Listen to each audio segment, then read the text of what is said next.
காவேரி அவங்க வீட்டுக்கு போகிறாங்க, அம்மா வீட்டுக்கு போகிறாங்க. அப்போ யமுனா உட்காந்து படிச்சுக்கிட்டு இருக்காங்க. "என்னடி பண்ணுற? படிச்சுக்கிட்டு இருக்கியா? நல்லா படிடி, படிப்பு ஒன்று தான் நம்மளை காப்பாற்ற போகும்" அப்படிங்கிறாங்க. "அம்மாக்கா நீ எப்படிக்கா இருக்க? சாப்பிட்டியா?" அப்படின்னு கேட்குறாங்க. "நான் சாப்பிட்டேன்டி, நீ சாப்பிட்டியா?" அப்படிங்கும்போது "இனிமேல் தான் சாப்பிட்ணும்" அப்படிங்கிறாங்க. "அக்கா நான் ஒன்று சொல்கிறேன் உங்ககிட்ட, நீ கொடுத்த சத்தியத்தை நீ மாறக்கூடாது, மறக்கவும் கூடாதுக்கா" அப்படின்னு சொல்கிறாங்க. "என்னடி?" அப்படின்னு சொல்கிறாங்க. "நீ மறந்துட்டியாக்கா?" அப்படிங்கும்போது "நான் எப்படிடி மறப்பேன்?" அப்படின்னு காவேரி சொல்கிறாங்க. "அக்கா நான் நீ சொன்ன ஒரே வார்த்தைக்கு தான் நான் நல்லா படிச்சுக்கிட்டு இருக்கிறேன். நீ தான் உன்னுடைய வாக்கை காப்பாற்றணும், எனக்கு நவீனை நீ தான் கல்யாணம் பண்ணி வைக்கணும்" அப்படிங்கிறாங்க. "சரிடி நீ படிப்பை மட்டும் பாரு" அப்படிங்கிறாங்க அவங்க. அதுக்கு யமுனா சொல்கிறாங்க, "நீ கொடுத்த சத்தியத்துக்கு தாக்கா நான் படிச்சுக்கிட்டு இருக்கிறேன், நான் படித்து கலெக்டர் ஆகணுக்கா, உனக்காக தான் நான் படிக்கிறேன்" அப்படிங்கும்போது "எனக்காக படிக்கக்கூடாதுடி, உனக்காக படிக்கணும், நீ 4 பேருக்கு நல்லது செய்யணும், அதுக்காக படிக்கணும், அப்புறம்தான் வாழ்க்கை, கல்யாணங்கிறது அப்புறம்தான், புரியுதா? நான் உனக்கு கொடுத்த சத்தியத்தை நான் மாறலை, நான் உனக்கு செஞ்சு காமிப்பேன்" அப்படிங்கிறாங்க. அதாவது நவீனை உனக்கு கல்யாணம் பண்ணி தரேன்னு சொல்லிட்டு ஏற்கனவே சொன்னாங்க. அது அவங்க சொன்னது அவள் படிக்கணுங்கிறதுக்காக சொன்னாங்க. இது எதில் முடிய போகுதுன்னு தெரியல. இவங்க 2 பேரும் உட்காந்து பேசிக்கிட்டு இருக்கிறத கங்கா பார்த்துட்டு, "என்ன பேசிக்கிட்டு இருக்கீங்க 2 பேரும்?" அப்படிங்கிறாங்க. "ஒன்றும் இல்லைக்கா, சும்மா தான் பேசிக்கிட்டோம்." "மறுபடியும் ரகசியமா? ஏண்டி காவேரி நீ என்கிட்ட சொல்லவே மாட்டியா?" அப்படிங்கும்போது, "அது ஒரு நாளைக்கு நேரம் காலம் வரும்போது நான் சொல்கிறேக்கா அவன்கிட்ட, அது வரைக்கும் அவளை படிக்க விடுக்கா" அப்படிங்க. "அவள் படிச்சுக்கிட்டு தாண்டி இருக்கிறா, இடையில என்னடி நீ அவளுக்கு என்னமோ ரகசியம் பேசிகிட்டு இருக்க?" அப்படின்னு கேட்குறாங்க கங்கா. "ஒன்றும் இல்லைக்கா, நான் சொல்கிறேன் உனக்கு அப்புறம்" அப்படிங்கிறாங்க. அதோட காவேரி "சரிக்கா நான் போயிட்டு வரேன்" அப்படின்னு சொல்லிட்டு போயிடுறாங்க. காவேரி வீட்டுக்கு போனோடனே அங்கே ராகினி நின்றுக்கிட்டு மறைக்கிது, பாதம் வலியை மறைக்கிது. வலியை மறைச்சிக்கிட்டு இருக்கும்போது காவேரி சொல்கிறாங்க, "வலியை விடு" அப்படிங்கிறாங்க. "உன்னை பற்றி எனக்கு எல்லாம் தெரியும்." "என்ன தெரியும் என்னை பற்றி?" அப்படின்னு காவேரி கேட்குறாங்க.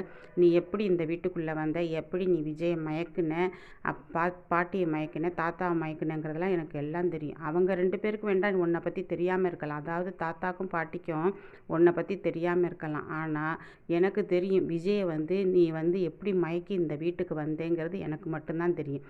உங்கள் சோறு இல்லாமல், உடுத்த துணி இல்லாமல், ஒண்டிக்க கூட இடம் இல்லாமல் இருந்தீங்க நீங்கள். இப்போ என்னடா இங்கேயே உட்காந்துக்கிட்டு, இந்த அவுட் ஹவுஸ்லேயே உட்காந்துக்கிட்டு தங்கிக்கிட்டு விஜயை மயக்கி வச்சுருக்கிறீங்க. இதெல்லாம் நான் ஒரே நிமிஷத்தில் நான் வெளியாக்கிடுவேன் தெரியுமா?" "என்ன வெளியாக்குவேன்?" அப்படிங்கும்போது, "ஒன்று இந்த வீட்டை விட்டு வெளியே துரத்த போகிறேன், நான் தான் இருக்க போகிறேன் இந்த வீட்டில், பார்த்துக்கிட்டே இரு.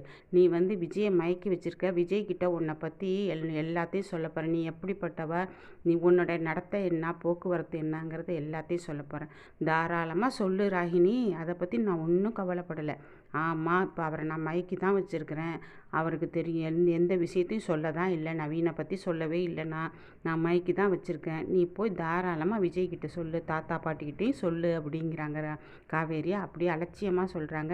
"என்னடி ரொம்ப திமிரா உனக்கு?"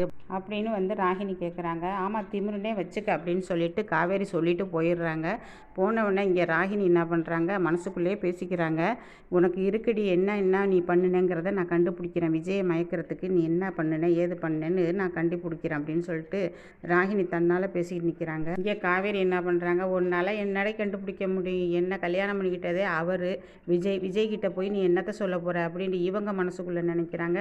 நினச்சிக்கிட்டு பழசெல்லாம் யோசனை பண்ணி பார்க்குறாங்க. அப்போ விஜய் என்ன பண்ணுறாரு, அங்கே வர்றாரு. வரும்போது அவர் விஜய்கிட்ட சொல்கிறாங்க, காவேரி சொல்கிறாங்க, "இந்த மாதிரி சொன்னா ராகினி" அப்படிங்கிறாங்க. "சொல்லிட்டு போகிறா, என்ன தான் பண்ணுறான்னு பார்ப்போம் நம்பள்" அப்படிங்கிறாங்க.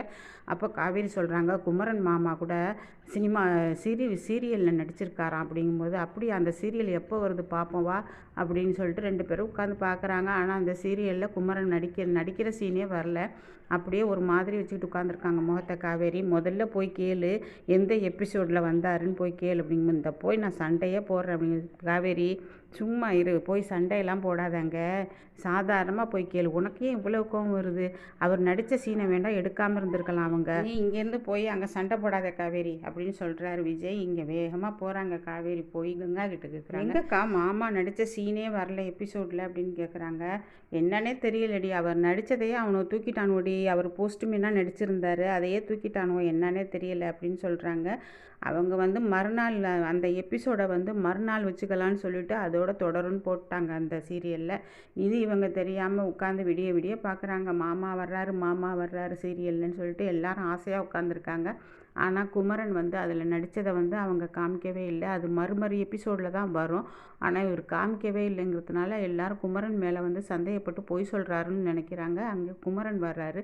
வரும்போது கங்கா கேட்குறாங்க, நீங்கள் நடிச்சிங்களா இல்லையா, இல்லை பொய் சொல்கிறீங்களா அப்படிங்கும்போது, இல்லை கங்கா, அது வந்து நாளைக்கு இல்லை நாளான்னைக்கு தான் வருமா,